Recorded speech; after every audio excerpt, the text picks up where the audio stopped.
Hello, my name is Siri Turgeson, Professor of Management and Entrepreneurship at Florida Atlantic University and the Norwegian School of Economics. Welcome to Fundamentals of Responsible Leadership for Entrepreneurs. This lesson is entitled Basic Principles of Ethical Business Leadership. In this lesson, we will review the two standard theories of ethics for business and entrepreneurs. We will examine why ethics is a necessary skill for leadership. We will consider how entrepreneurs must be prepared to face unintended consequences, and we will look at recommendations for entrepreneurs when faced with difficult situations, along with questions they should ask themselves to develop an ethical philosophy. Entrepreneurs are typically involved in a broad set of activities in their ventures and must make decisions based on sound business ethics. These challenges are especially relevant in countries that have less developed institutions, for example, operating in markets with a high level of corruption. While there are certainly many good books, websites, and other resources that discuss ethics, there is no guidance on every single situation that an entrepreneur will face in the course of starting and growing his or her venture.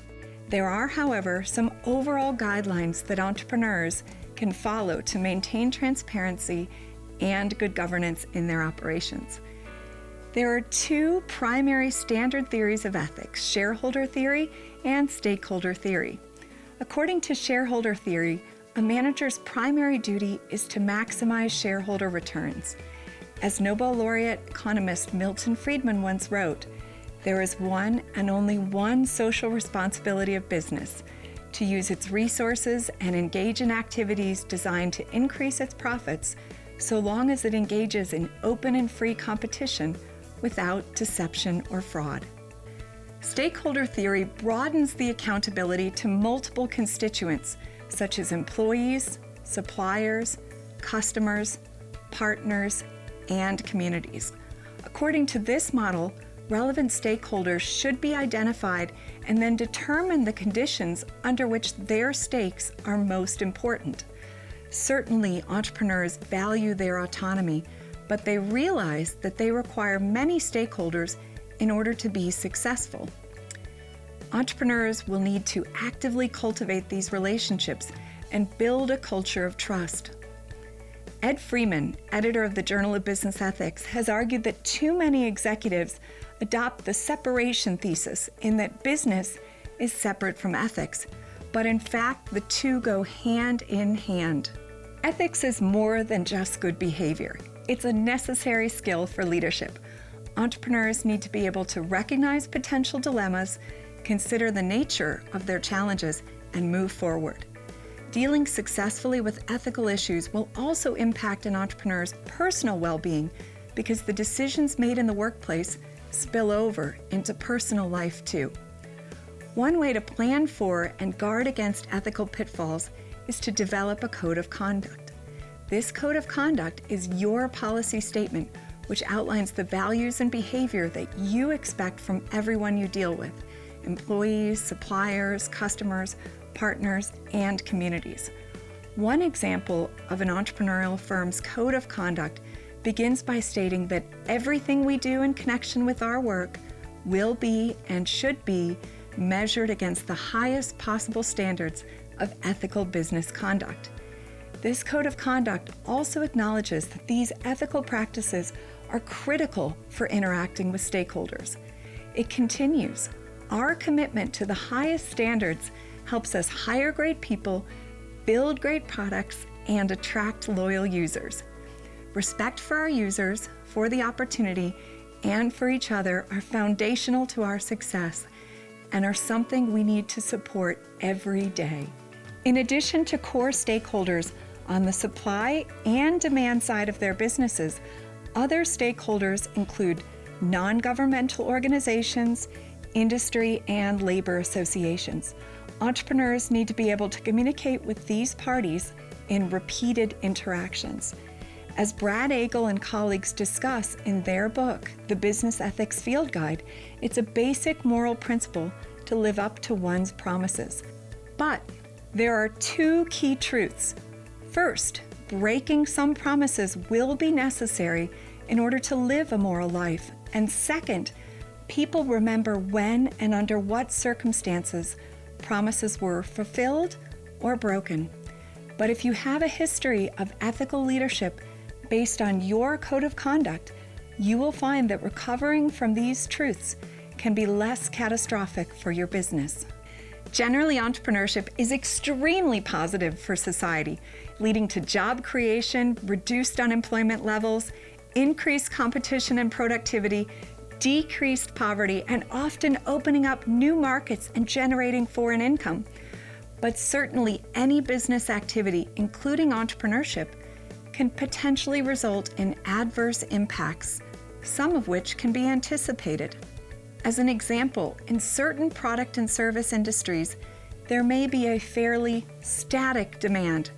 That is a constant demand regardless of changes in the supply. One illustration would be the demand for an ice cream shop. A town might have one ice cream shop that is fairly busy, and the addition of a second ice cream shop located in proximity may not double demand for ice cream. Thus, it is reasonable to expect that when an entrepreneur decides to establish a business in a market segment with static demand, he or she may be taking away sales from established businesses in close proximity. So be prepared to explain why you are choosing a certain path for your enterprise if you anticipate that your decision may inadvertently create negative effects for others. It is important to acknowledge that there may also be unintended consequences from entrepreneurship. One example, referenced in the book Entrepreneurship, The Practice and Mindset by Neck, and Murray, is Tom's Shoes, a for-profit company that utilizes a buy one, give one business model, by which Tom's Shoes donates one pair of shoes for every pair of shoes it sells, giving away over 35 million shoes. This model has been criticized for treating the cause rather than, as one might say, teaching someone to fish. Certainly there is then less of a market for individuals to set up their own shoe companies or to visit a local cobbler. Other researchers found that children who received the free shoes were 10% more likely to say that others should provide for the children's families, thus establishing a culture of dependency. In the Business Ethics Field Guide, the authors recommend 8 steps that can help you navigate and successfully survive ethical dilemmas. 1. Identify the important fact. Determine what you know and what other information you could quickly acquire in order to make a decision. 2. Identify the ethical issue. Determine the circumstances that require some moral intensity and articulate the values you want your decision to honor, and note how those values may compete. In other words, prioritize the issues, speak your values forcefully and clearly, and seek to resolve conflicts between the issues and your values. 3. Identify the relevant stakeholders. Determine what decision makers will be influenced by your action and which are most important to you and why, and what harm or benefit they may accrue from your decision. 4. Identify potential solutions. Outline all potential solutions and consider a combination of them, keeping in mind that doing nothing may also be an alternative. 5. Assess solutions using ethical perspectives.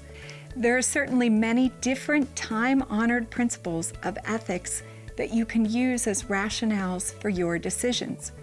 You will likely not know how to resolve some things. Seek guidance from trusted sources who adhere to an ethical code of conduct. 6. Assess any new potential solutions. As you consider current perspective, you may generate some new alternatives. 7. Act in accordance with your ethical analysis. Do the thing you think is best, even if it is uncomfortable. And 8, assess your actions and the outcomes. Determine how you feel about the results. The authors also recommend these questions to ask with every ethical challenge. What are the core principles at stake? Am I protecting others' rights? Does my decision preserve others' dignity and ability to choose? Would I be willing to be the other party in the transaction? Will this decision be fair to all involved? Who will be affected by my decision? Who will benefit? Who will be harmed? Who am I? What kind of person would this action make me? And how would I feel if my reasoning and decision appeared on the news? Whether dealing with customers, suppliers, and partners, managing employees or communities, developing an ethical approach to entrepreneurship is critical to effective leadership and the success of your business. Reflecting on these issues will help you build a strong foundation for confronting the tough choices that you will inevitably face as you advance your business and your career. After you have reviewed all of the lessons in this course at yali.state.gov, you can test your knowledge and earn a YALI Network certificate.